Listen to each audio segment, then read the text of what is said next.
Good Friday morning, guys. My name is Jerry Miller, and thank you kindly for joining us here on Real Talk with Keith Smith. It's a pleasure to connect with you through the I Love CVille Network, a show that is live on just about every social media platform known to mankind. And this show is dynamic, and you, the viewer and listener, can shape the discussion. And we're going to talk an industry that is shifting and changing literally from a day-to-day basis. I was reading The Economist yesterday, and this was one of the lead stories, the decoupling of commissions in real estate. It was all over CNBC this morning. It was on NPR this morning. It was on local radio this morning with Monticello Media, and even the Daily Progress and the print product, and no, I don't read it that often, had about 10 inches yesterday in the newspaper about this. Judah Wickower, our director, if you can go to the studio camera and then go to the fourth shot, and we will welcome a cast of characters and a panel of pros. Keith Smith, Andy Zemon, and one of our favorite people, Candice, is in the house. Yeah. How are you? Guys, good morning. Good morning. Good morning. Morning. So again, just as we were doing the live talking or tapping people on shoulders, as Jerry would say, I just want to give a quick shout out to my fellow Marines out there. Happy birthday today. Today is 248, so Semper Fi to all my fellow Marines out there. So this is a great opportunity because we've got a loan officer extraordinaire sitting to the right. One of the best of me.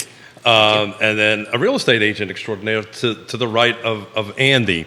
So look, we'll just kind of kick this off. You know, the world is, as I refer to it, is in the middle of an O shift, real estate O shift. We've been talking about this for quite some time, this decoupling. I've been boiling it down to this is the way one does a for sale by owner. So I really would like from a loan officer's perspective, right? So if I have Candice is a seller, she's doing a for sale by owner, I'm a buyer's agent, I have a buyer broker agreement because that's what I've got. I do my job, I'm all good to go with that. And we put an offer in, it includes how I get compensated. Walk me through how that process happens on a for sale by owner, because I think ultimately that's the model what we're going to be going forward. Yeah, well, do you agree with that? I mean, I agree that could be the way that we head. I think that there's probably going to be a lot of scenarios that can play out, sure, and things that we'll probably bring up on this call. But you know, we have that scenario happen in my almost 25 years of doing this. The scenario's happened a lot. Sure. And it's somebody, a client maybe that we've referred or an agent has referred to us, and they find the ideal home, and it's a for sale by owner, and the conversation begins, which is, will you pay the agent commission? And say we've got a staunch for sale by owner. The for sale by owner is either going to say, yes, I will, or no, I will not. And if they say, no, I will not, well, then it's partly up to me to help the agent figure out how to get compensated in that particular case. And the answer is really pretty simple, which is, from a traditional standpoint, we'll increase the purchase price of the home to include that commission, which is to be paid. And it becomes a buyer-financed expense, but it's an easy way to fix it. And, that opens up, this whole thing opens up Pandora's box, by the way. I mean, there's a lot. We talked about this on Monday with Denise Remy. Remy, thank you. We talked about it on Wednesday. Look, and I'm on record of saying this. We kind of did this to ourselves up until this point. When you start sending out Facebook posts, I sold the house in 13 seconds, right? What does it tell the public? Yeah. Right, on all that stuff. But what we're not talking about is the work that goes from point A to point B. Yeah. Well, and in that for sale by owner scenario, what we have is we have a buyer who understands the value that they're getting from the real estate agent, and honestly feels at an advantage because they have professional representation, whereas the seller is going lone wolf, right? And probably not somebody who has great experience selling properties. So the end game is the buyers that I've worked with over the years that have had that scenario occur are working really, really hard with us to try to figure out how to get that compensation done for the agent. And most of the time it does get complete. The issue becomes, okay, well, what if it doesn't appraise? Well, this is where a good lending team comes into play. So the reality is when you understand the world of mortgages, which I'm not going to dive into because I don't want your audience to go to sleep, but when you understand the world of mortgages, I got a feeling you could do it pretty good. A 3% variance in a purchase price, if an appraised value is not met, does not actually affect a buyer's overall terms. Even if it takes them from 20% down to 17% down, it doesn't affect a buyer's terms. The rate stays the same. The cost on the mortgage effectively is exactly the same. The only thing that changes is that 3%. So let's just say we take an average sale price of 400. Well, let's just use 500,000 because I like simple math. Well, that's $15,000. $15,000 in today's marketplace changes a payment about $115 a month. So the average home buyer lives in their home for 6 years. Well, that's changed now. Well, it is, but let's just, if we look at long-term statistics, we can call it 10 years or whatever we want to call it, you're still not paying $15,000 out over that time period in that monthly expense increase. So it's a real easy scenario to get that done. So that's how the for sale by owner is handled, at least when it's, at least when we do it. I want to get Candice in the mix here, and then I want to ask you this question. How do you think this is going to play out, Andy Zemon? I want to see your primary scenario. First, Candice, anywhere you want to go on this. It's now in the layman's lexicon, what's happening here with this industry. Anywhere you want to go. Yeah, thank you so much. A couple things come up to mind. It's a great point that really the difference in the overall payment to include the professional real estate service and ability to have someone on your side representing your best interests as a purchaser is really minuscule for the amount of help that we realtors do provide. One of the things that I always liken it to, as my lovely client, Miss Norris, would say, you don't go to the dentist and call for an emergency appointment if you don't have a toothache. You don't go to the doctor if you don't have a reason to go. Just, hey, I feel like spending money and showing up for and wasting my day today. So whenever you have a problem, you go to a professional who you have confidence in and you expect to assist you through the situation. Same like a realtor and a quality lender. Your realtor is there for you, specifically looking for your needs, and all of this publicity and all of this media attraction, it's really just hiding up, we all know that the media typically goes for the biggest, scariest thing because fear sells. We'll play off of that role. So all this hype, all this information, it really hasn't changed much from $1 to $0. However, the publicity of this is going to have a great impact in this shift. And who's better to pivot? Well, perception is reality at this point. Right. So the perception of the public really needs to be the realtor's responsibility. And I am on the board of our Charlottesville Association area of realtors, but I'm speaking today on this show just as myself and my own business with Buy and Sell CVille, where I do help people buy homes as well as sell homes.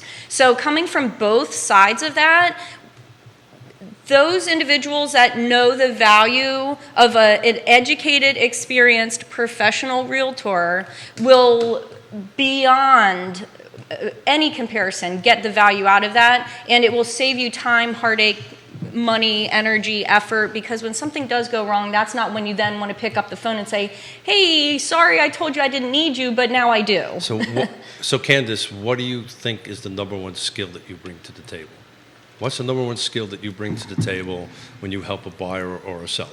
What's the one thing we do? Experience. Negotiations, right? We negotiate. Yes. We negotiate for a living, and Andy jumps into this all the time because, look, that's what we were talking about before we went hot, was that the transaction from contract to close is very different than it was 20, 25 years ago. Mm-hmm. And I can't tell you how many negotiations have to happen, and you deal with this every day, Andy, from the point of contract to close, that things are blowing up, things need to get fixed. Helping the closing get from point A to point B. Is that a fair assessment of how paths go? Yeah, I think what this opens up as an opportunity is there's finally now going to be an understood difference between the 20% that really know what they're doing and the 80% that are in this to sell one. I mean, the average real estate agent sells one, maybe two houses a year, and that was in a really good market. Very much so. Right now, the average mortgage professional closes less than one loan a month. So what's going to, to your point, Jerry, and I'll answer this, I think the end result is there's going to be a purge. I think the market has created an opportunity where things have slowed enough. How much do you think is going to get purged out? The herd is going to get called. I'd say 40%. Yeah. Minimum 40%. 40, 50 is yeah. my number. Yeah, and you know what? Here's the funny part. So from my standpoint, obviously I'm on the mortgage side. I'm not in the real estate side. So I'm not quite as, I've talked to some realtors that are very fearful about this. Well, I remember experiencing the same exact fear when Frank Dodd went into place and the mortgage industry was changing. And you know what came out was we got rid of some of the riffraff. There you go. They couldn't make it. And the end result is there's a differentiation now between the professional and the amateur. And there's now going to be the ability for a consumer to understand what they're hiring potentially based on cost basis. And so but all that, and Candice, jump in, all that conversation should have happened if you've Sure. done your job right, Sure. and if you've done your buyer-broker agreement, right? Well, that's what I was going to say too. People are forgetting. So again, the hype in the media and the perception of realtors being these people that are taking advantage and all that. It's a very, very, I'm not saying it doesn't happen, but here, at least locally, the professionals that I work with and have the pleasure to work with and educate and help educate through the board, there was a reason the buyer brokerage was created in the first place, right? Let's not forget that. So we go back It's to the reason it's a implementing state law, this. by the way. Well, yeah, in Virginia, I mean, thank goodness we're in an area. I remember, because I was a realtor when this came about, and in learning and pivoting, again, this shift, into understanding and explaining to people, my potential clients, what it is that we do as a representative in the real estate industry, and how we are there to help and assist through the process, and why it is important for both sides to have their own representation. Attorneys, most of them don't represent clients in the same transaction. Why should realtors do that? Oh, this is this is the next thing. The next thing is dual agency. Yes. Look yes. for that to go away. Explain. Go ahead. I'll let you, Candice, explain. Oh, goodness. Oh, well, I goodness. love, again, I think I always take it from the perspective of knowledge is power. And if somebody is doing something that is not appropriate, let's say, or not beneficial to the transaction or their own client, I love taking this as an opportunity to educate them and give them resources and information so that we can be better at our jobs and better at representing our clients. Oh my goodness, I forgot what the question Dual was. agency. Dual agency should go away. This is just the Yeah, it doesn't layman's work. perspective here. Well, I can tell you in our shop, there's no such an animal as dual agency. Okay, we should set the table for dual agency So- for those that don't know. So I'm going to let Candice do, because what I'm doing, Andy, is I'm counting how many agents in our footprint done less than 3 transactions. Woody Fincham The literally number just is asked huge. this question: how long before dual agency gets the spotlight? Go ahead, Candice. Well, here's the thing. think it Here's just what I did. think the biggest issue with. Yeah. Oops, sorry. Well, what happens is a for sale by owner. We don't want to say FSBO because that is a franchise name or a Got name we it. don't want to For talk. sale by So a owner. for sale Thank by you, Candice. owner or somebody who is representing themselves on the buyer's unrepresented side or the seller's unrepresented side. What that means is now the licensed professional that is coming in is going to have to do twice the work to not disclose or say anything inappropriate. They're going to have to be really knowledgeable of who they represent, why, and how to get our clients, not the opposing side, through this transaction and get them what they want out of it. That's what we do. So now a for sale by owner comes along. They're a doctor, they're a psychiatrist, they're a vet, whoever they are, whatever they do, a car mechanic, please help me if you need it. But whatever you do on your daily job and your day-to-day, 40 hours a week for 20 years, that's what you know. So you look at a professional in the real estate industry, this is what we know. We expect certain things to happen and we know the timelines because this is what we do on a day-to-day basis and we educate our clients. This other party that's not represented, they're going on the internet and you know what happens when you Google anything. You're going to find whatever you want to find, even if it's not accurate. So I'll put it in simple terms and throw it to Andy Zemon. Dual agency is when an agent represents both the buyer and the seller. Yeah. So Okay, so that's I in needed very to do simple some- terms. I needed to do some counting, so Yeah. I'll jump into this. It's an interesting, out of 2,300, so I'm just took a look at the statistics data. There's 2,300 transactions that have been done, and this includes Bright and the whole big throw. Only 1,800 have done more than 3. So out of 23,000 transactions, 1,800 only done more than 3. Just somebody who's smarter than me can figure the math out. Right. But there's a lot of transactions. There's pages and pages on the spreadsheet that have 0.5, 1. Right. I mean, I'd never realized it was that much. Chad Wood giving Andy Zemon props, calling you an absolute legend. Multiple elected officials watching the program here. Nikki Chambliss of KWA watching the program. Katie Pearl watching the program. I count 6 members from different brokerages on the program right now. Andy Zemon, you know this industry inside and out. I'm just going to throw it open-ended, anywhere you want to go on any topic, and then I have some specific ones for you on this. Wow. All right. So I think the big thing is, where do we think as an industry, where do we see it going? I don't think that buyers' representation is going away. I think that buyers are going to have an opportunity to now pick and choose. And look, back to something that you said on the show, I think last time, Keith, is I do think the industry, you said it today as well, the industry did it to itself because the way that commission was presented, it was presented in such a way as the buyer always felt like they weren't paying anything. That's now, exactly right. My opinion, again, this is nothing more than opinion, but my opinion is the buyer's actually paying all of the commission because it's included in the price point of the house. So I think in order to make it easy for the industry to get dual representation on both, well, not dual representation by the definition we just came up with, but representation on both sides and get more agents involved in transactions, I think it became very easy to just say, well, buyers, it's free. It's never been free. It's always been included. But it's in the also price of been the house. negotiable. I always negotiate. A lot of folks don't realize that, though. No, you're right, because the general industry standard is, well, it's 6%. Now, I can tell you over the course of the last 2 years, we've seen, and the NAR has published these stats, we've seen those numbers becoming eroded. And they're becoming eroded because, number one, everybody knows that after closing, I mean, I have plenty of realtors that have done this where, we had somebody the other day, a buyer's microwave went bad 2 days after they closed. Let me write a check. So they got a microwave from the real estate agent, right? So when you really count those things in, the commission percentages are dropping, but it creates an opportunity for a buyer and a seller to now pick and choose what they think they're hiring and its value. We do not do a good job of explaining our value, explaining how we get paid. And I say the proverbial we, right? Right. Thus sitting at this table are not part of that we. No, we're talking about industry as a whole, right? And from the mortgage standpoint, I will say this, since the mortgage meltdown, we have had no choice but to justify what we do. And look, all of our money comes from the same place. It all comes from the mortgage-backed securities that exist. There's very modest differentiation between bank to bank to bank and a cost basis. Truth is, the joke is you can always find somebody willing to do it for $100 cheaper. That's the mortgage industry. And what we've become very good at is we've become very good at establishing what our value is. Here's what I think happens moving forward. I think that the Candices of the world and the Andys of the world need to be more closely aligned. Because see, look, here's the theory. Candice can say, and truthfully, can say all the things that make her fantastic about what she does in this business, but when she does, she's selling. She's selling herself. And we as Americans, myself included, we don't like to be sold anything, but we want to buy everything.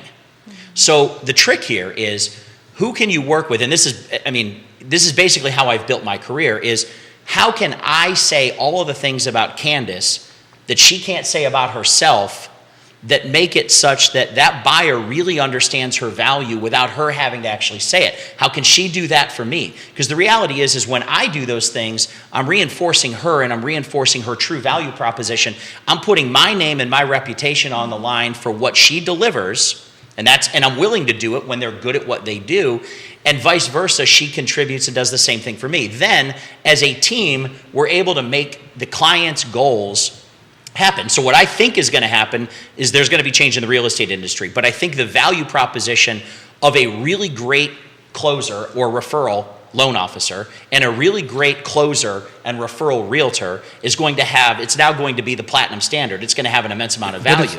Correct. The partnership is what matters, right? That's how you get from point A to point B. And that's what I've been talking about. Look, the easiest and the evidence of this, hey, I put a house under contract in 13.9 seconds, right? Yeah. That's the easy part of what we do. Sure. Right? Yeah. That's the easy part. Yeah. The easy part is finding a house, put it under contract, and negotiating. That's kind of the easy part. The hard part is getting through the financing and getting it to close and handing the key. That's where the skill level and the partnerships matter.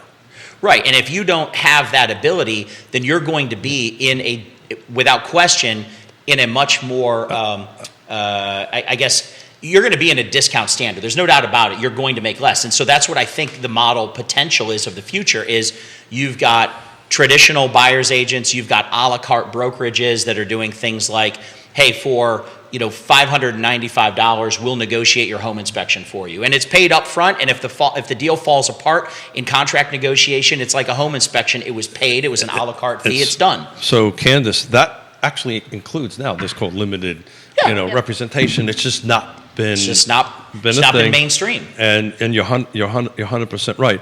I've said on the show a couple times, and Candice jump in on this, and I'll continue to say it. I've been doing this since '87. I've never been more excited about real estate than I am right now. Yeah. Because this is when the pros like you and the pros like Candice and the pros like the ones that are doing multiple sales show up, and who can navigate their own worth. It's funny. Was watching I love watching movies with the kids, right? You got to get out of reality and all the stress and all the things. And, it was an older movie, but the main actor was a realtor. And it was so funny because in one of the scenes, he's like, oh, it's my anniversary. I got to go. I'm already late. He finally signs a contract with someone. He's like, okay, great. He's leaving the restaurant and people go, oh, I heard you're a realtor. We're looking at buying. And you see him just go, oh, man, I'm so late already. But well, no, this is what I do. And it's because it is genuine. I love it. And my kids were laughing at it and like, Mom, that's what you do. I'm like, yes, because I love you guys. I love spending time with you, but I love what I do. I love helping people and working with partners. So one of the statistics that really hit home for me 13 years ago when I got into this industry was that as a realtor, like he says too, one of the three ways to get around the sun, one of those shelter. And we get to meet and be in the depths of wearing all the hats, the firefighter, the therapist, the police officer. We go through this with people in their most feared, most stressed, highly stressed and financial situation of their life. No matter how many times you've bought or sold or investment properties, it's a huge thing. So we are here and our local partners are here with us to be that back end stressing out and up at night and all that. But then when we talk to you, we have a game plan. We have the background, the knowledge, the experience, and a tangible way to say, okay, this is what you want to do. This is how we're going to get you there. I'm here with you, and let's roll, Why Andy is so successful. It's not the interest rate. It's not the program. Right, exactly. Right? Any loan officer can get you an interest rate. Any loan officer can get you a program. It's the service you provide. It's the relationship that you build and the trust that you build that I know my client is going to get to the finish line, and so that is what the building of trust. And I got to clarify a number, Jerry. I misread it. It was 11,272. I wrote the wrong number of transactions. 1,800 of them were up. So 3 sales or higher. So 9,473 of all those transactions were 3 or less. Mm-hmm. So. Well, I wanted to bring this back from before. We were talking about Disney, and I think of Chick-fil-A. You think about service and proper things. That's where I come into, I grew up doing construction and working and dealing in all the trades, electrical, plumbing, heating, cooling, building. I love it all, right? Well, how can I provide the best service? And how can I recommend, put my name on the line to recommend somebody who's also going to take care of my clients and make sure communication is key.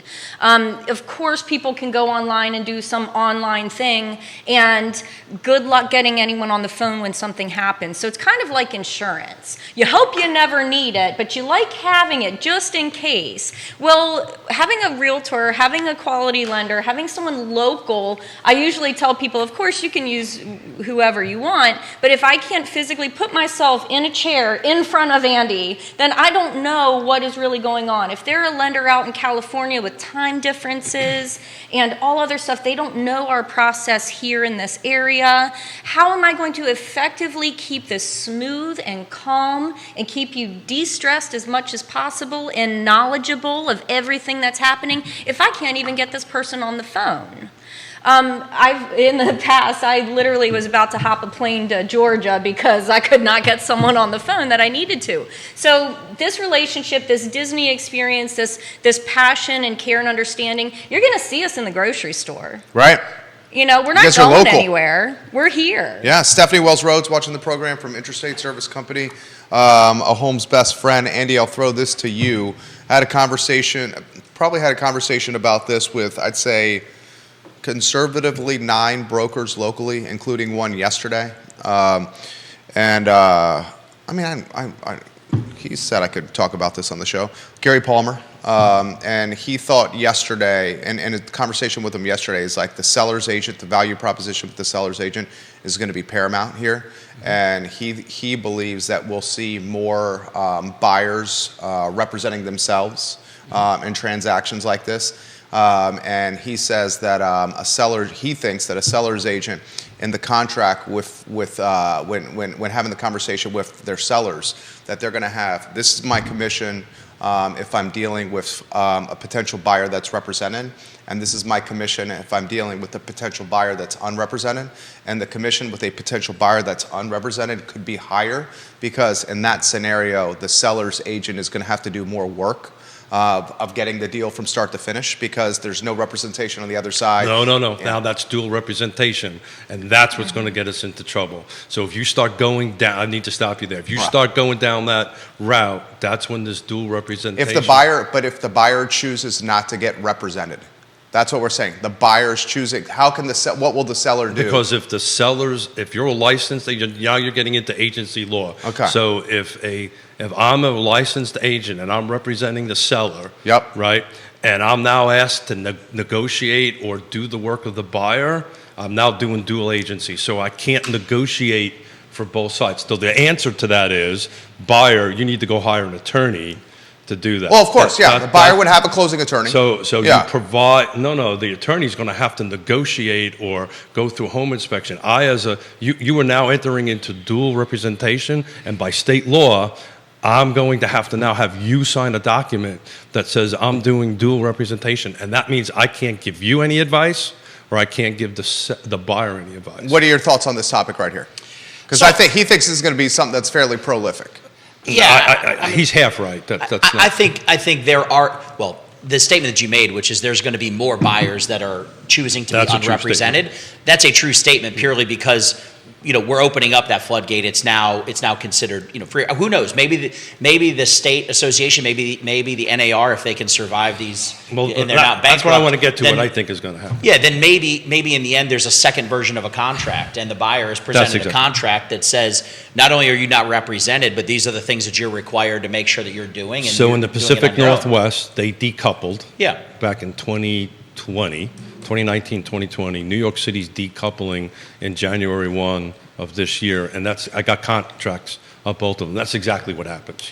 Right. It spells out who gets paid, what's everybody's. Well, and to that end, is it a possibility? Yeah, it's likely going to happen, but the truth is, not the truth. The thing that I think is more likely to occur is going to be you would have that limited agency that steps in, and there would be a list of providers in the area that say, okay, well, if you're unrepresented, then we will help you negotiate these pieces. We're not going to represent you, but we're going to make sure that the contracts are filled out correctly. But that's not the listing agent. That's not the listing agent. And then on my side of things, as they relate back to me, if we understand this on the mortgage side in the beginning, if we understand that a buyer is going in unrepresented, look, we know how the process needs to move. We can move a process. We're not going to help you negotiate it, but when it comes to, okay, great, well, I don't want buyers, I don't want listing agents and buyers agents. Candidly, once I'm handed that ball, I don't really want them having to do anything that enters into my field of play. And that's because, I'm a control freak. Well, and there's another reason why. Now you have to disclose certain things if you know about it. Mm-hmm. Oh, right. Well, yeah, sure. On my side, all I'm thinking about is, great, I just want to move this thing through the process as efficiently and as quickly as possible and get it to the end game. But from a buyer standpoint, when they're talking to me, for example, and we start talking about the things that are going to come up and the risks of not being represented, oftentimes we find that when they really sit down and they look at the numbers and they realize that maybe they do need to include this in their contract price to negotiate it back to a seller, it's not a big difference. It's not a big deal. And maybe it's a discounted commission. Maybe it is full 3%. We don't know how all of that really plays out, but we do know this. We know that that our job as professionals is to establish our value and articulate that value. And where I think the real estate industry is really screwed up is they've never really had to establish their value. Their value proposition. And I mean, there are some that have, but I mean, as an industry, the sheer, like I had this morning. So I have a client, this is, prime example. I have a client who is shopping for a house and they're struggling to find a home. Home prices are expensive, rates are high. We're always innovating, trying to find a new way. She's lost a couple of homes. So the agents, who won't be named, but the agent's answer to this was, well, here, let me refer you to another lender who gave a snapshot of something that candidly didn't even apply to the client because of the income limits. And it was like, that's not an answer. That's not an answer to the problem. And so the industry itself has always, the majority, have always hidden behind, well, it's 6% because this is how it's done. I'll just say this out loud, right? Yeah. And I've said it before. The bar of entry in our profession, pretty low.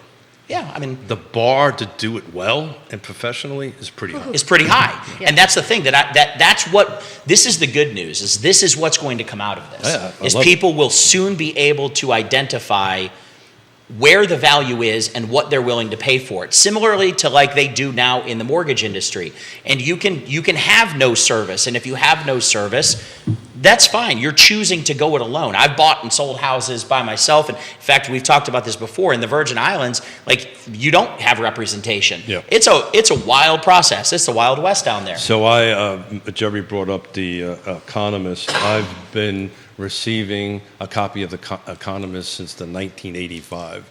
I've bought and sold properties in Europe because my family, Yonna's wife, family's in Europe. You talk about a Wild West situation. It is nuts on how that works. Just take a look at it. Try to buy something in France. Right. Forget about it. Right. You think NAR survives? Oh boy, that's a really good question. So NAR is National Association of Realtors. So honestly, I think they end up bankrupt. That's what I think. Well, or do they? Well, I think what's going to happen is I think the new case that was just brought, which is $300 billion. I think that's in Illinois, $300 billion, and you can join the class action if you had anything. I think back to 1996. And it's every state's going to do this. Yeah, this is going to happen in every It'll state. settle out, but I don't know how they pay it. So this is just like the cigarette, the asbestos, right? Look, I'm divorcing myself as a real estate agent. I'm just talking business at this point. Right. You've got $6 billion, you've got $300 billion. There's somewhere that's going to come in. The only organization that can settle this is NAR. Right. And I've said this publicly, and I will continue to say this publicly. If I was sitting on the NAR board, I'd be pushing to let's settle this thing. It doesn't matter if you're right or wrong. It doesn't matter. At this point, it doesn't. Well, really now, matter. and the attorney that brought the most recent suit I think it was the most recent suit in Illinois. It might have been the other one. It's the same but one. They're in conjunction now and in communication with the Justice Department. Yep. So now the Justice Department is involved. Well, the Justice Department's been involved in it. Yeah, they wanted to nail. They wanted to nail. And you know, if they appeal the bond, what is the bond? 10%. No, that's the whole point. We don't know that yet. So on the 20th of November is going to be the real telltale time, is when the judge sets what the bond's going to be. It's generally 10%. It could be more. He has the right to do whatever. And we're talking, you say it's 10%. 10% of billions. $6 billion. Yeah. Okay. They don't have that. That's a lot of money. That is a lot of money right there. So how many zeros? that's right. We don't have enough fingers. We don't have enough fingers That's a lot here. of money. So you think they go bankrupt?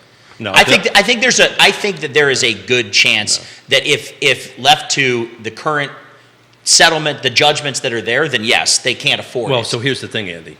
They'll settle because they're going to have to. Of course. Right? And then guess who gets to pay for it? Yeah, the members of CAR, or the members of NAR, excuse me. And you know, the best part of all of this is, you know who's getting the money in the end of anything that's settled? It's the attorneys. Right. Yeah, well, that's where the money goes, right? I think what's going to happen here is RE/MAX set the stage on how this is. They were the first to settle. I think RE/MAX has set the stage how this is going to go. You know, between now and the $300 million billion or whatever the heck that number is. I think car, of course, has to proceed with the appeal. It has to do You're that. saying NAR. NAR. NAR, yeah. Sorry about National that. Association of Thank Realtors. you, NAR. Concurrently, I hope they're negotiating for some sort of settlement on that it's going to be worked out for 10 years. There's going to be some obscene number. Mm-hmm. We get to pay it over the period of time, whatever number of realtors are left over. Right. Put this to bed, change our system, and that's ultimately what these plaintiffs want. But here's the point then that I think is And I'm getting myself in all kinds of trouble. Right. Well, no, it's okay. This is what's missing, I think, from there, which is in that settlement, what is expected is as a real estate agent now, or as a realtor, you no longer have to be, you do to call yourself a realtor, you have to be part of the National Association of Realtors. RE/MAX did that. Right, but now you don't necessarily have to participate in NAR and pay your dues to get access through the MLS.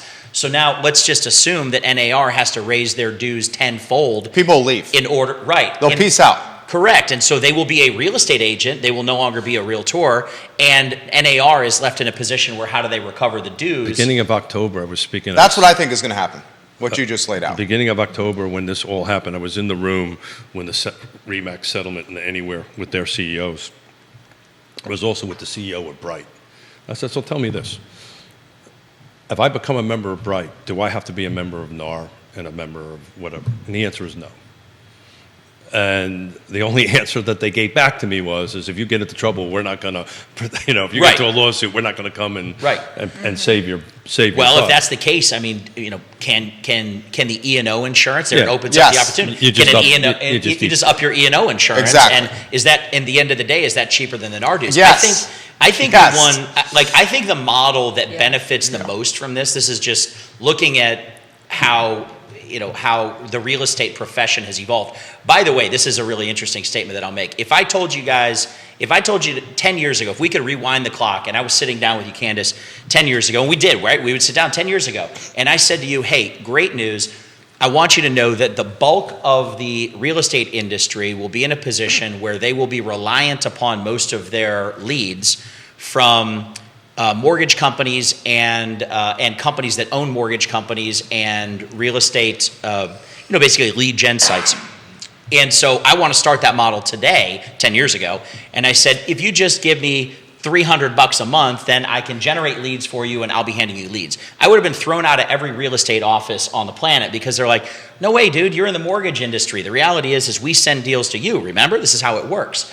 Well, now if you look, you've got Rocket owns their own real estate company. You've got Veterans United owns their own real estate company. Cap Center owns their own real estate company. TrackHomes.com. Right? So all of these things are already happening. And what's really interesting is if a real estate agent is going to truly survive in this market, the great ones like Candice and you, Keith, as well, is you've got to learn how to go back and do the work. Yeah. You've got to develop the leads. You've got to do this. I think this is going to absolutely crush and cannibalize the Zillow leads, the Realtor.com leads that come. Those are going to be extinct. Homes.com is the fastest growing. It's a local person that owns it. Great CEO on it. They announced at the CEO event that they're going to be doing they're going after Zillow, which I guess is a broker, so I should be careful with this. Going after the model of Zillow. The model of Zillow. Thank you. They want to upset the model. Right. Thank you for saving me. Well done, Andy. I'm always here to just save everybody. Yeah. Thank you. I appreciate that, Andy. And I do a horrible job of saving myself. So, but what they're going to do... Here's your box of crayons. Thank you. Appreciate that. That was hilarious. Well done. Yeah, thanks. Well done. Well done. And my ADD kicked in. I forgot what the hell I was going to do. You're Well, Homes.com. Go ahead, Candice. I want to jump in real quick. Yeah, please. So I want And to bring people it have back questions for you. around. Oh, good. Yeah. Yes, call me. So talking about buyer agency and how when working with a person selling their home. So this is one of those big things that in the beginning it was really confusing. A selling agent is a buyer representative. A seller is someone who is listing their home. So there's listing representation and then there's buyer representation, just because it gets confusing to some people. Anywho, the fact is, when I first got in it, Marjorie, Adam, thank you. Kudos to you for teaching me so well and actually introducing me to Andy in the beginning back, over a decade ago. But know that contract in and out. inside and out. We are not attorneys. However, we negotiate. Like Keith said in the beginning, we are professional negotiators. Our job is to understand and know you as an individual, know what your needs are, and navigate through these troubled waters most of the time. And by doing this, and by meeting with someone who wants to list and sell their property, that's when we have these conversations and we say, you know what, there have been discount brokerages, there have been limited agency representation, there have been for sale by owners and unrepresented buyers. This is nothing new. Back when Marjorie taught me, 12, 13 years ago, know what you know your value, and present that, having the papers, having the documents, and talking and meeting and having that consultation before anything else happens is the key and the goal. And there are going to be realtors out there, and there currently are, that, you know what, yeah, I'll do it for $300. Yeah, I'll attend the home inspection, sure. Well, you're going to get what you pay for. There's always the lock company downtown on Stewart Street. I love it. They have, the three things, and I usually butcher things, so I'll go through it in my country way. But, you get 2 out of the 3. It's either going to be fast, it's going to be good, or it's going to be cheap. Pick your poison. You can't get all 3. You can't get all 3. So Yep. as you were speaking, You did it well. You didn't butcher it. That was excellent. Good job. I'm As key for you that. That was excellent. as you were speaking, I came up with an idea. This is your opportunity. We should collectively put together a bunch of recent buyers and bring them to sit at the table and say, okay, let's talk about your experience. Let's talk about where not from talking heads of the industry, but actual buyers. So if there's any buyers out there that have recently closed and they wish to sit in front of us, we can do this in later November or December, and just talk about the experience from it and how you think this might impact you if you were doing it today. Look, at the end of the day, NAR's going to have to settle. We're going to end up having new rules. The agent count's going to drop. It was going to drop anyway because we're 63% down from 2,000. It's going to drop faster. Yes. To now it's just going to drop a little bit faster on it. But I will continue to say this: the pros at the table are going to do freaking awesome because we can explain to the buyer, to the seller, how we do our job, what our value is, and we're uncomfortable. And I'm going to ask you a question: how many contracts you see have attached the buyer-broker agreement or have?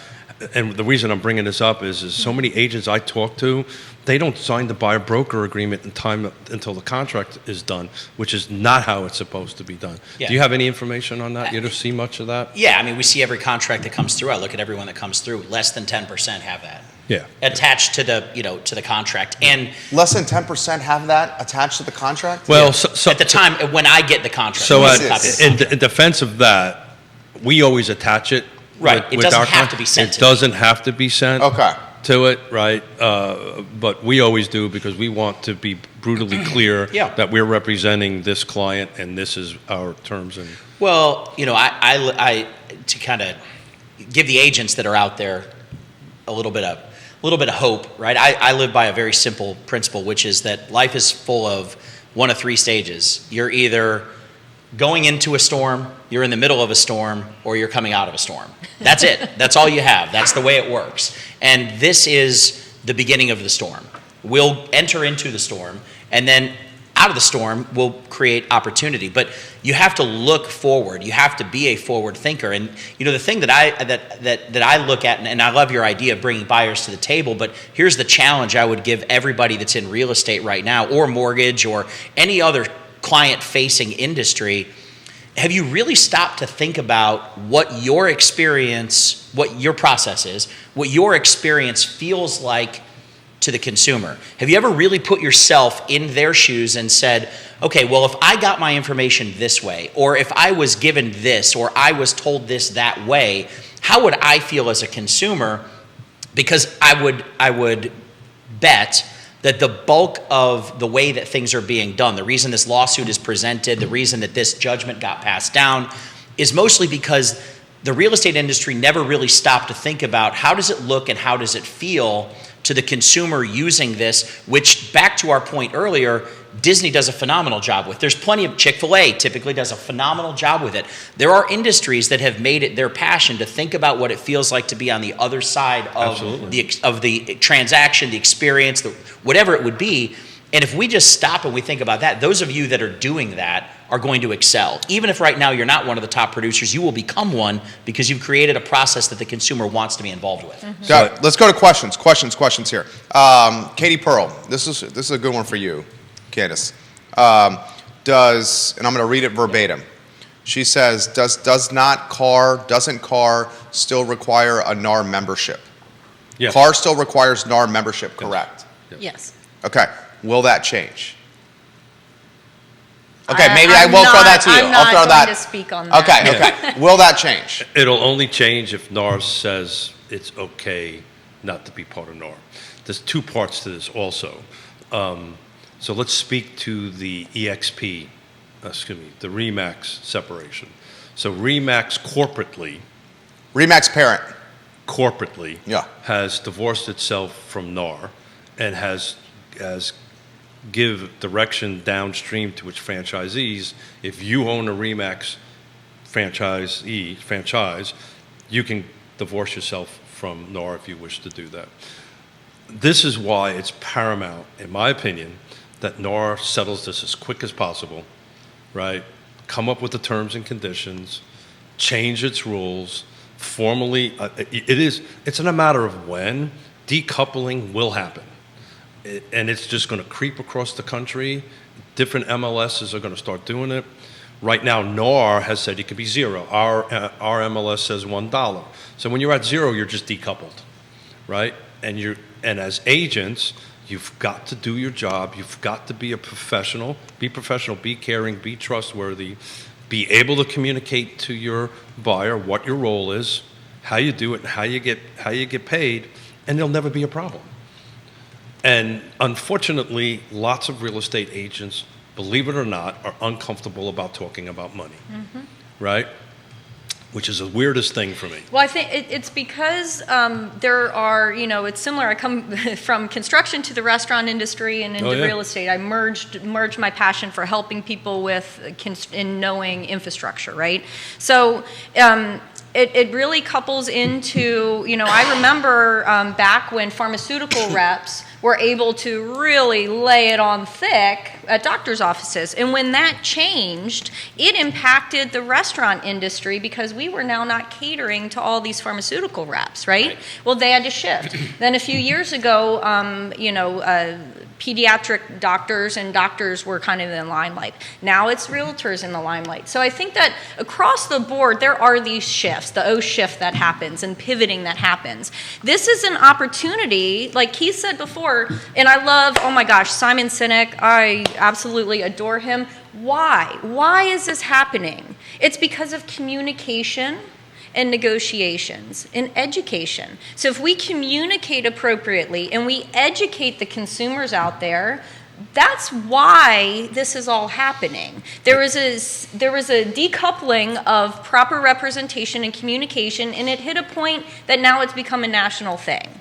Otherwise, leading forward, no matter what happens, people are going to want trusted, reliable, caring expertise when they're doing the biggest financial decision of their life. And they should have that. So my goal here, locally at least, is to be able to educate and promote the code of ethics that we abide by. So no matter if NAR, VAR, anyway, any of it, there's a code of ethics and a moral standing that we need to uphold. Well, here's something to add to that. So to take you back to obviously the industry that I'm part of, when we had the shift and Frank Dodd occurred and you had to start at the time I was a broker, now I'm with a bank, but at the time I was a broker and we had to, and still do to this day, we had to shift, and there was then a disclosure of the compensation, which was listed on at the time what was the HUD statement.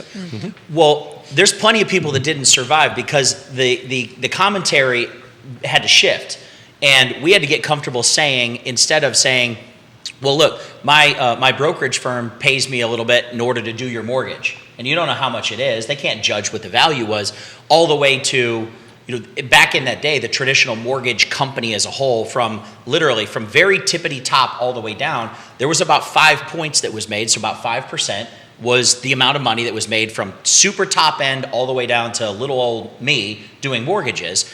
And that number, in the end, most of it had to be disclosed at that point in time.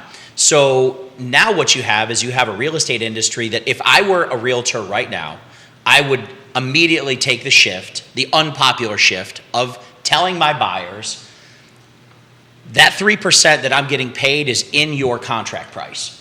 So if and this is what I say on my end. I think that so much to interrupt you, Andy. So the Pacific Northwest and the doc contract in New York has that, just like a commercial transaction. Right, and it should, I think, It's but right I in think the it should be contract. verbalized. I think it should be said and said, Absolutely. look, I'm going to be compensated by you within your purchase price Absolutely. at 3% or 2.5% or whatever the number is, and here's how you get through it. So realtors, trust me, this is your golden ticket. If at any point in this process you don't feel like I'm earning that commission, I need you to stop what we're doing and you need to tell me immediately. And then we're going to fix whatever is wrong, and we're going to go back to creating the value that you should demand and expect. So at the end for of the that. day, it's a freaking contract. That's it. It's a contract. There's Yeah. a buyer-broker agreement. There's a contract between me and you. I'm doing this services. You're paying this amount of money. Yep. Right? It just happens to be rolled into the purchase price. Yeah. It's in the contract. And this is why, since 2020 to now, I read a report this morning in the Pacific Northwest. So this is Seattle, the whole 9 yards. The number of eggs hasn't changed. Yeah. It's just, nothing's changed. It's just been disclosed. Everybody knew what they were getting. It's very transparent. And I keep on saying this. I had a great conversation with Greg Slater, and I love Greg to death. But at the end of the day, as an industry, we did this to ourselves. Mm-hmm. So now's the time to fix it. Right. But you're a prime example. Dodd-Frank did this to you. Right? Well, we did it to ourselves. Yeah, exactly right. You did it to yourselves. Dodd-Frank changed it. Yep. And guess what? You're still doing business, right? Yeah. Yeah, and it's changed the way we do it and how we do it. But you're still doing But it's business. honestly made us better, Yeah, and it's made the clients more confident with the services that we provide. As an industry, we became more trustworthy because the transparency was forced. Yeah. So take the initiative now and get used to telling that story before it's mandated. Get good at it when it doesn't really matter. The reality is if they've already written the contract, the truth is you're getting paid the same no matter what. They're probably not going to negotiate at that point, but go on the offensive and take the approach to create accountability around those dollars. That's great advice. And That's I'm great gonna- advice. And I'm going to say this out loud.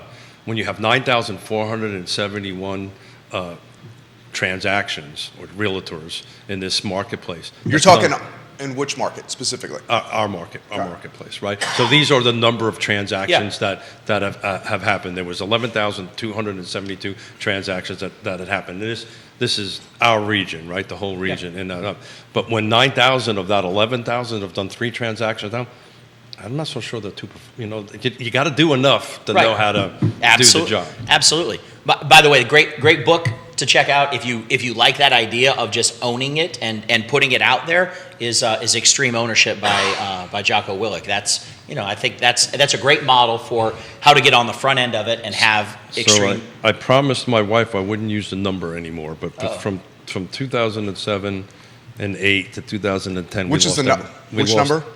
The number of how much money we actually lost. Oh. We lost everything we had. It was in the many millions of dollars.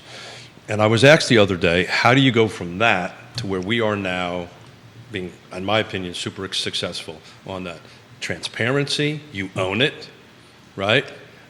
You build relationships, never worry about the money, and the money will follow. Yeah. So be transparent, own it, and move on, and you will do fine. It'll take some time, but you will do fine.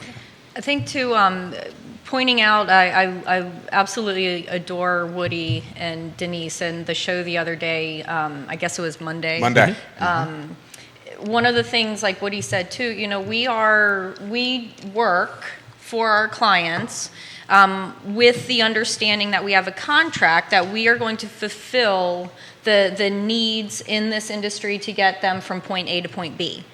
It's pro bono until a closing occurs. I've had clients for multiple years that end up moving away and not doing anything here locally. And I've had clients that the very first home that we see, they just absolutely knew it was theirs from the beginning. One of the things that we need to remember also is there are always going to be unrepresented people who either, like you, have done many transactions on your own and investing in personal stuff. Okay, well, you feel comfortable, great. I hope that my clients appreciate me for what I do. But like Woody had mentioned too, we do this for free.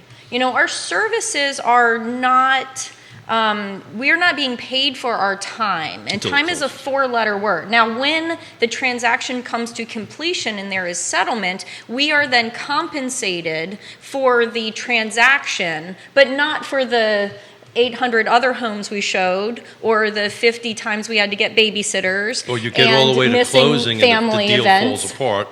And correct, and that's the thing too. I wanted to point out. Obviously, people are able to have whoever represent them, but the realtor's job is to negotiate through those situations. An attorney's job is to take and appropriately do the amazing job that they do.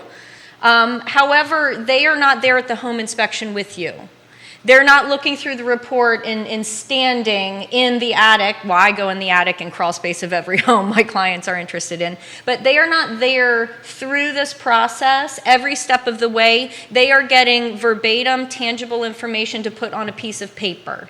They are not on the emotional roller coaster or storm that your realtor and your lender take through with you. And then at the end, if the best thing in your interest is to not proceed, then we got to get you out of that still not having been compensated. I'll throw this to you. What if the model pivots and buyers' representatives are paid either hourly or on a retainer? Then you're getting compensated for your time and not having to wait till this extremely long process I of think closing. It's a horrible situation for the consumer because then what are you paying for? Well, How do you know that your agent is doing their best? It's like being tipped to ensure prompt service. It used to be a thing. It's definitely extremely difficult scenario for the first-time home buyer that's already stretched financially, but in just about every other industry, time is compensated for. It's not a percentage of sale. It's a retainer. Jerry, you can do this now.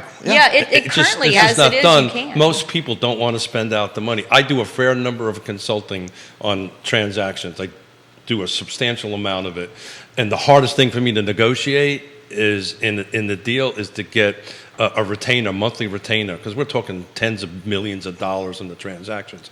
Very hard to do. We got to have a skill set. This is what I do. My retainer's $5,000. It's this. If you don't want to pay it, I'm not going to work with you. So a lot of that, and you're getting down to a broker-agent relationship because the brokers are ultimately... Yeah, they have to allow it. The broker has to ultimately allow it. 100%. He's got something on this. Go ahead. Well, what I was going to say earlier, I indicated, I think one of the models that comes out of this is a boutique team brokerage, which is an individual broker, not affiliated with a RE/MAX or an EXP or whatever. Maybe it could be, I guess, an EXP. But they're running that model, and they've got buyer's agents that are currently on salary with a small amount of compensation when they sell a house. Right. New construction, same way. Yeah. But the end result is that they don't worry about charging a 3% or a 2% commission to the buyer's agent, right? Because they're paid effectively by the hour anyway. And so the buyer comes in and works with them. And we're already seeing a lot of these boutique teams, they control a lot of inventory in a marketplace. Yeah. So the reality is they've got on-staff buyer's agents that if you could compensate them I'm going to make up a number, say it was $25 an hour, well, you're also going to see people in the end not necessarily driving everybody all over God's green earth because they know it's cost them $25 an hour, so they're ready to go out and see the houses. Very interesting you brought that $25 an hour up, because when I sit down with the listing, I actually go through, this is what it's going to sell for. I do a net proceeds sheet with them. I go through, these are my expenses. This is how this works. 25 an hour is $50K. And salary. It depends on how many transactions. Depends on how many hours you work. It depends on how many transactions you do. Yeah. So on a typical transaction, Right, on your side, but when it's truly paid by the hour, it's $50K a year. Got Your side, yeah. you do 500 transactions, and it's obviously a lot more. It's a lot more you do too. Yeah. Well, he only has the X amount of hours he can work in a day, though. Well, the other thing too to remember is a transaction is complete to close. Yeah. How many, I wonder on your statistics, how many were released? How many expired? How Yeah, many went I through just and, looked- I and just had looked at it quick. homeowners association or condo association? Or how about the rates have changed and their new construction that was taking 18 months now, they don't qualify anymore, so that goes away. There's a lot that we deal with, and we work for our clients nonstop until closing, and then we're paid to be there throughout the entire process and beyond. Right. As Andy will tell you too, that communication after the fact is why we don't, put our head under the sand and go away. I can't remember the stat. It's some obscene amount percentage. Can't remember who their real estate agent was. Oh, it happens all the time. Oh, to right, me. yeah. It happens all, like where I asked that question. But I think as a whole, it's, for our audience out there that are in the real estate environment or serial entrepreneurs, I think we're crazy to think that model doesn't, some type of environment like that doesn't get some traction. 100%. Somebody's going to try those things and they're going to see what works. And Until that pendulum swings, and all of a sudden Yeah. it now stops being a seller's market and it goes to a buyer market. Correct. We only got a few minutes Yeah. left, right? And I want to pick that big, beautiful brain of yours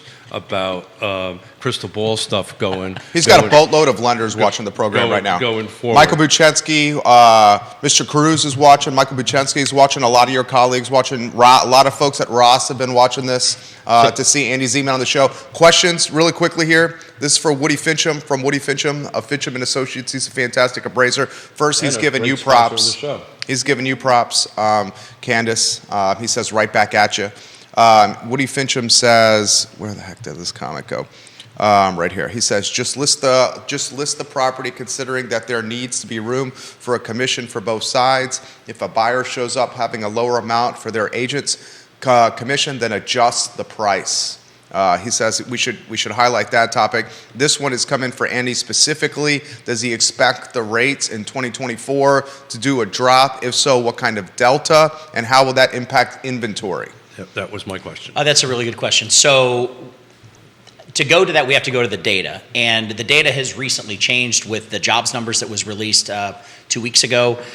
Nowhere near as many jobs created as expected, and that's exactly what the Fed wants. The Fed wants unemployment. They want it harder to get a job. They want it harder to keep a job. And they want people to restrict their spending. So ultimately, what the Fed has been doing is working to fight inflation. Inflation is the number one killer of the mortgage-backed securities, mortgage bonds, i.e. mortgage rates. So we saw a nice movement over the course of the last 2 weeks, which was super helpful. So what happens into 2024, all we can do is look at the data, and the data that we pay closest attention to is something called the Fed dot plot. And the Fed dot plot is the voting governor's opinion of where the Fed funds rate is going to be midway and at the end of, say, 2024. With these job numbers that came out, the Fed governors had a reversal. So we were all ready, and we were essentially fortified against the opinion that it was going to be higher for longer, was kind of the Fed's language. And that was really bad. We had a run up about a month ago, end of October, in interest rates. And I was like, okay, I'm going to call it. I'm mailing it in. I'll see everybody at the end of first quarter. There isn't anything to do. Yeah. So the jobs numbers that were released changed the Fed governor's voting opinions of what's likely to happen next year.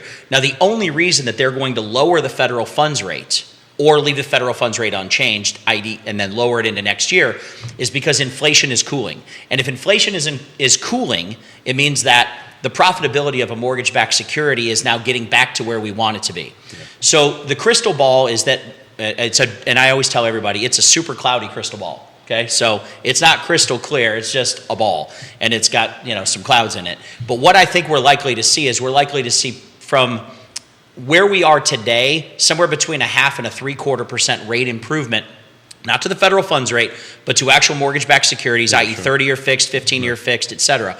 We're going to see that into next year. It may be modestly more, but if you were to bank on So that by puts out 6.5. Yeah, 6.5 is probably a good, fair number, maybe the low sixes as we creep into it. I think our forecast for a 2 to 2.5 year time frame is somewhere back into the low 5% range in all reality.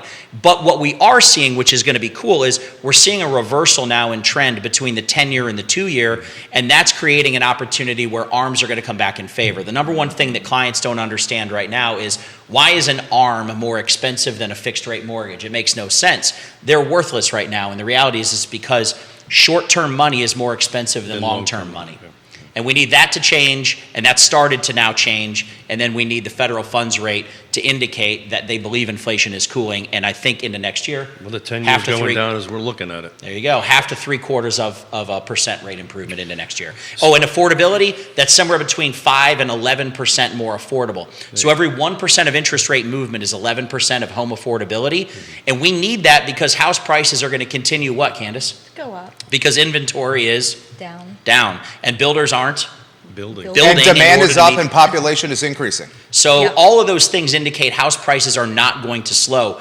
We do not have a bubble. We will not have a bubble. House prices will continue rising. Interest rates coming down by 1 full percent will offset 11% of price increase over the course of the next couple When's of the years. right time to buy?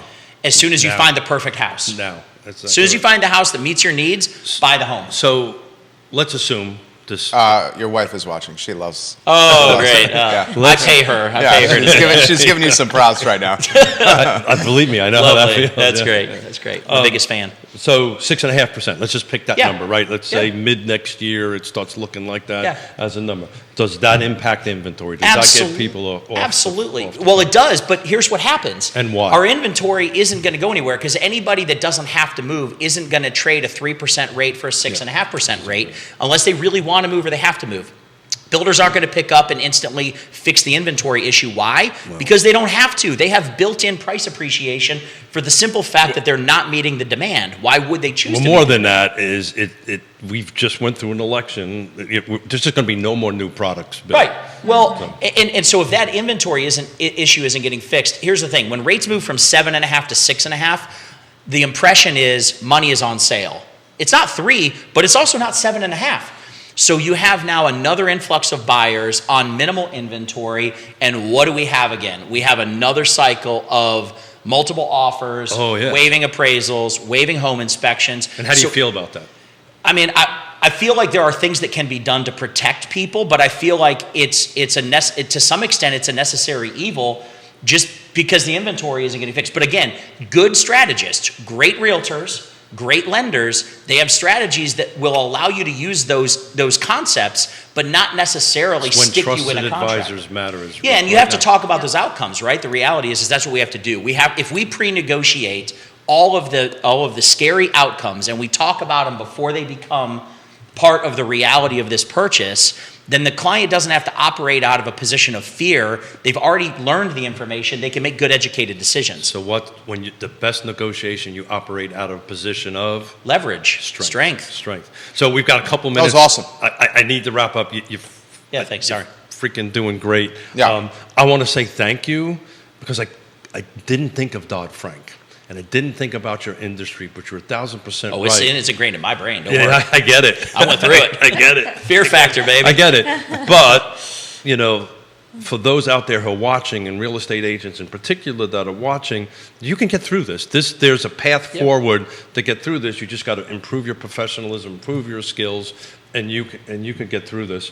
I'm working on, and I'd love to invite you guys back. I'm working on a breakdown of, okay, if I'm selling a house for $450 and there's X amount of eggs and my cost, this is what we actually net at the end of the day. I'm trying to figure out how to do that in a way that is digestible and easy to understand. But when I get it all put together, we'll bring you back on to help. Sounds great. He's help us fantastic. explain it. How about closing thoughts for Candice? Oh goodness, always a pleasure to be here. Always learning something and taking away different means for education and helping my clients to the best of my ability. So thank you for letting me be here. Absolutely. Keith? Semper Fi, happy birthday to my fellow brothers and sisters, Marines today. And if you see one, tell them Semper Fi, buy them a box of crayons. They'll appreciate that. And And tomorrow's Veterans Day, so to my fellow vets out there, happy Veterans Day, and thank you for your Thank service. you. And you're off Monday. We are off Monday. Thank you for reminding me. I'm riding 2 back-to-back 112-mile rides on Saturday and Sunday, raising money to prevent suicide prevention amongst vets. I raised some money, and darn it, I'm pretty good at raising money. I probably wish I wasn't that good because now I got to actually ride 222 miles. But Monday I will be a little sore and not here. That's good. There you go. Probably The show, standing. guys, archived at realtalkwithkeithsmith.com. Thank you kindly for joining us. For Keith, Andy, and Candice, and Judah Wickhauer, our director, we certainly appreciate your viewership. And the I Love CVille show is up in 1 hour and 2 minutes. So long, everybody. Excellent. Excellent work. Thanks. She's going to tell us Nice when job. the mics are off. Yeah. Well done, guys.